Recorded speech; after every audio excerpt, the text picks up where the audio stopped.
तो आज के दिन दो काम करने हैं। पहला कि एक मीटिंग अटेंड करनी है एंड इंटरेस्टिंग थिंग कि जो मीटिंग का लोकेशन है दैट इज नियर टू पावना लेक। तो अभी का स्ट्रेटेजी हम लोगों ने ये रखा है कि जितना हो सके उतना जल्दी वहाँ पे पहुँचते हैं ताकि जो टेम्परेचर बढ़े उसके पहले हम लोग वहाँ पे रिलैक्स कर सकते हैं। और उसके बाद मीटिंग अटेंड करनी होगी और वहाँ से जब आएंगे तो दूसरा काम ये है कि हम यहाँ बीकेसी में एक एग्जीबिशन लगा हुआ है उसको अटेंड करना है। तो इस तरह से आज का जो दिन है वो दो व्लॉग में डिवाइड हो जाएगा। तो पहला पार्ट अभी आ रहा है, दूसरा पार्ट अभी इसके बाद आएगा। So right now it is almost 5:35 AM in the morning और जितना हो सके उतना जल्दी तैयार होकर के अभी हम लोगों को निकलना है। और हाँ, शक्ल पे ज़रा भी जज मत करना, पूरी रात सोया नहीं हूँ, नहीं कोई भी प्रिपरेशन वगैरह नहीं कर रहा था, बस रात भर ऐसे ही नींद नहीं आ रही थी और उसके चक्कर में पूरे ऐसी बैंड बज गई है।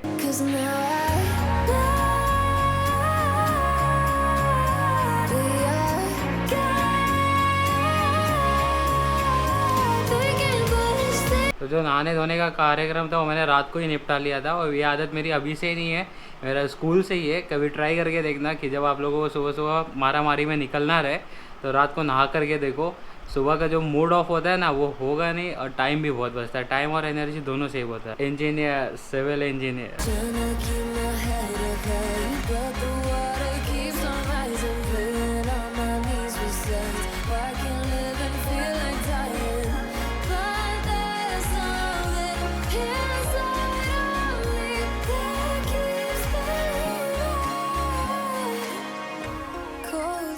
कितना टाइम पास कर रहे हो बड़े ये लोग? यार टाइम पास नहीं, इसको बोलते प्रिपरेशन। अच्छा, आपको मालूम है एक चीज़, ये देखो ये टायर देखो, ये टायर जो है, टेंशन मत लो बता रहा हूँ, ये टायर आज घस जाएगा। क्यों? मैं पीछे बैठने वाला हूँ।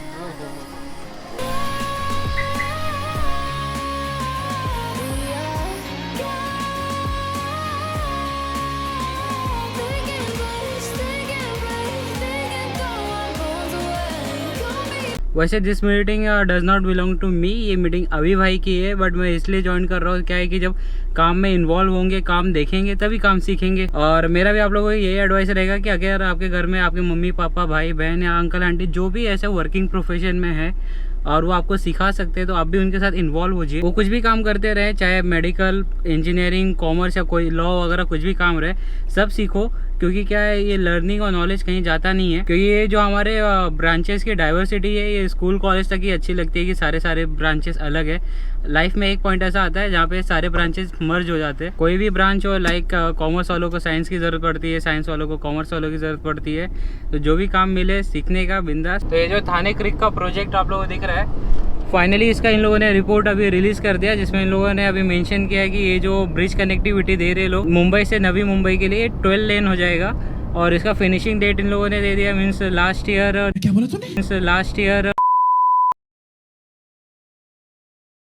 अक्टूबर के पीरियड में। और उसके लिए 600 से ज़्यादा इंजीनियर और वर्कर काम कर रहे दिन रात। दिख भी रहा है, अगर आप यहाँ पे आओगे तो आरएमसी की जो ट्रक्स रहती है और जो सिविल मटेरियल सप्लाई की ट्रक्स रहती है वो सब दिखते हैं यहाँ पे और रात भर इधर पे काम चलते रहता है। अच्छा, ये कनेक्टिविटी हो जाएगी। एक्चुअल में ये जो पनवेल में इंटरनेशनल एयरपोर्ट आ रहा है उसके लिए ये लोग कनेक्टिविटी बढ़ा रहे हैं और इसमें भी जाने के लिए इन लोगों ने 3 ब्रिज रखा है और आने के लिए 2 ब्रिज रखा है। अच्छा, ये जब कंप्लीट हो जाएगा तो यहाँ पे ट्रैफिक मैनेजमेंट भी बहुत अच्छा हो जाएगा। तो अभी इस बार आपने फास्टैग में मारा है ना रिचार्ज? भाई रिचार्ज मेरा पहले से ही रहता है, वो लोग रीड नहीं कर पाते, अलग बात है। लास्ट टाइम जब हम लोग कॉलेज गए थे ये भाई साहब ने फास्टैग में रिचार्ज ही नहीं मारा था और उसकी वजह से क्या हुआ, हम लोग को डबल चार्ज पे करना पड़ा था टोल के लिए।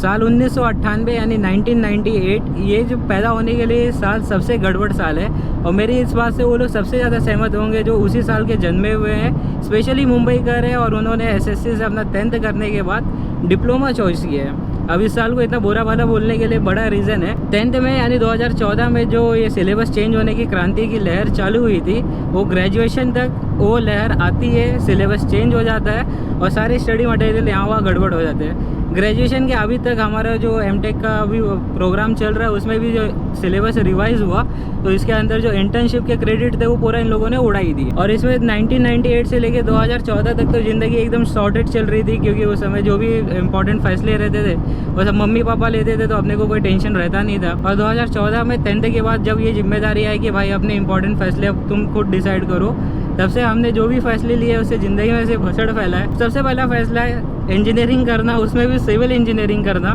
दूसरा फैसला कि घर में 2 गाड़ी है, बट अपने को जो पसंद है बाइक चलाना। अभी भाई लोगों को देखो एकदम मस्त कार में घूमते हैं, ठंडे ठंडे एसी में। आज इसलिए रियलाइज़ हो रहा है कि यहाँ पे देखो एकदम क्लाउडी वेदर है। आज अगर बाइक लेकर के जो निकालेगा ना उसको एकदम हाफा हाफा लग जाएगा।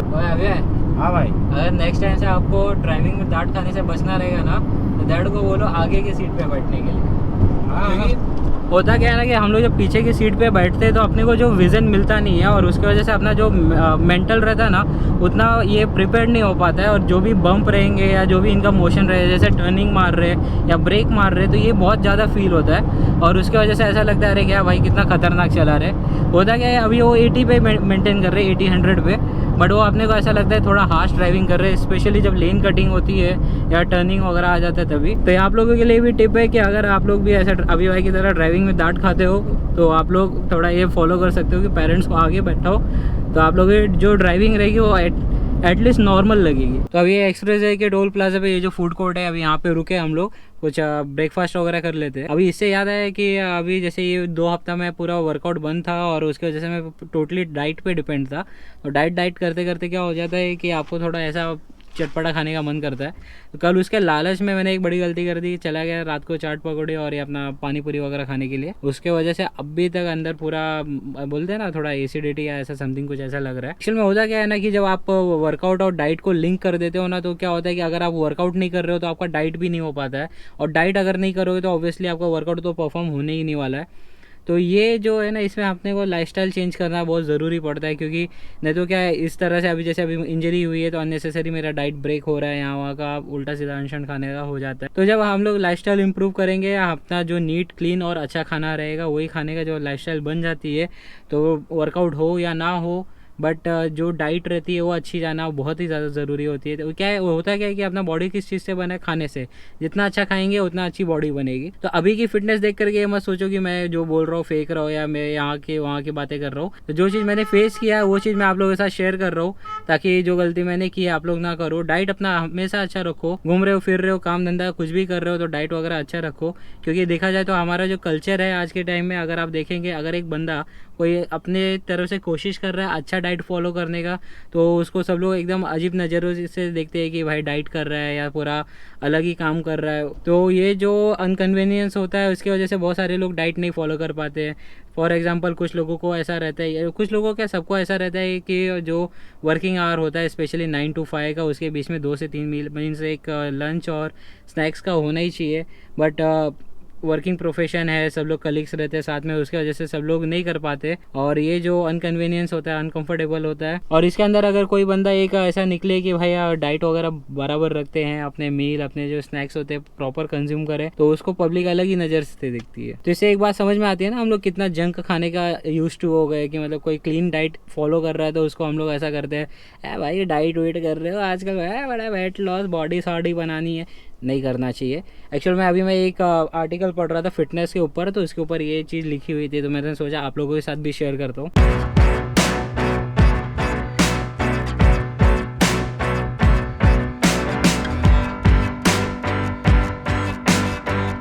तो अभी हम लोगों ने 2 डाइट कोक लिया, तो इसका एक का प्राइस होता है 40 रुपये। वो बंदा तो एकदम डायरेक्ट बोल रहा है 100 रुपये। मतलब अगर अवेयर नहीं रहो तो ये लोग सीधा लूटने लगते हैं।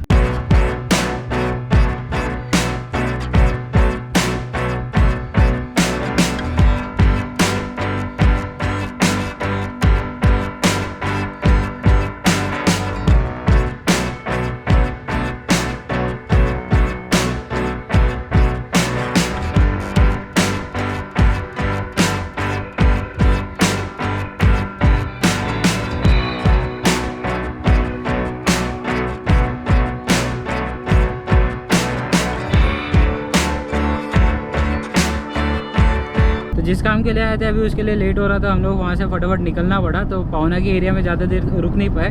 आते हैं नेक्स्ट टाइम वापस से प्रॉपर वीकेंड एंजॉय करते, फिर वहाँ पे जो भी रहेगा सिनेमेटिक वगैरह सब प्रॉपर से शूट करते।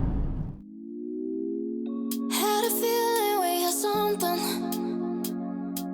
Could have seen it in your eyes. Took a second, but I'm right here, waiting for you with open arms. How about you coming closer? We can do my place. Now look at this vintage beauty. यार Rolls Royce बहुत पुरानी Rolls Royce है, I guess more than 100 year पुरानी रहेगी। इसका horn system देखो and still this Oppo वाला system. Actually इसको यहाँ पे वेडिंग है तो उसके लिए इन लोगों ने बुलाया रहेगा, और पंजाबी स्टाइल में वेडिंग है, पंजाबी रजिस्ट्रेशन है, सीधा ट्रक में डाल के लिए है भाई। एकदम सही जगह पे मीटिंग रखी थी यार, काम का काम भी हो गया और ऐसी जगह जा कर के थोड़ा ब्रेन भी रिलैक्स हो जाता है। तो इस तरह की जितनी भी मीटिंग्स होती है ना, अगर इस तरह से ही हो ऐसे लोकेशंस पे, तो कितना भी भाग दौड़ हो यार करने में मज़ा आ जाए। और वैसे अच्छा हुआ मैं आज आ गया, क्या है कि मीटिंग इन लोगों की थी, बट उसमें सीखने के लिए बहुत सारी चीज़ें मिलती है। कि उसमें एक चीज़ मैंने रियलाइज़ की कि अभी भी हम लोगों ने जो कॉलेज में सीखा है वो सिर्फ IQ लेवल बढ़ाने के लिए है। जो प्रैक्टिकल काम हो रहे हैं उसमें जो बोलते हैं ना, जो अंडरस्टैंडिंग होती है टर्मिनोलॉजी की, वो सारी चीज़ें हम लोग समझ सकते हैं, बट वो काम अभी हैंडल नहीं हो सकता है। तो उसके लिए फील्ड में इसी तरह से थोड़ा इन्वॉल्व होना, काम देखना, काम सीखना, वो बहुत ही ज़्यादा ज़रूरी है। नहीं तो बाकी आप लोगों को पता ही है कैसे काम होते हैं सारी चीज़ें। तो इसी के साथ इस ब्लॉग को यहीं पे एंड करते हैं। उम्मीद करता हूँ आप लोगों को ब्लॉग पसंद आया रहेगा। इसके साथ आप लोगों के साथ एक और बात शेयर करूंगा कि आने वाले जून महीने के 17 तारीख को अपने इस चैनल को 1 साल पूरे हो जाएंगे, और इस 1 साल में अभी अपने 372 ही सब्सक्राइबर हुए। तो सारे पावर आप लोगों के पास है, प्यार दिखाओ, बढ़ाओ, फैलाओ, जितना हो सकता है। दोस्त, परिवार, भाई बहन, जितने भी बड़े सर्कल है, जितना हो सके उतना वाइड स्प्रेड कर दो, मदद कर दो यार 1000 सब्सक्राइबर पूरा करने में। सारी पावर आप लोगों के हाथ में है। कंटेंट अच्छा लग रहा रहेगा, आप लोग एंजॉय कर रहे हो, तो जो भी आपको ऐसा लगता है जिसके साथ शेयर करना चाहिए, दिल खोल के शेयर करो, थोड़ी मेरी भी हेल्प हो जाएगी। और इससे बहुत बड़ा मोटिवेशन मिलता है कि जितना हो सके उतना अच्छा, कितना भी टाइम रहे या नहीं रहे, और एक अच्छा कंटेंट आप लोगों तक पहुंचाने के लिए। इसी के साथ मैं आप लोग मिलता हूँ अगले ब्लॉग में जल्दी।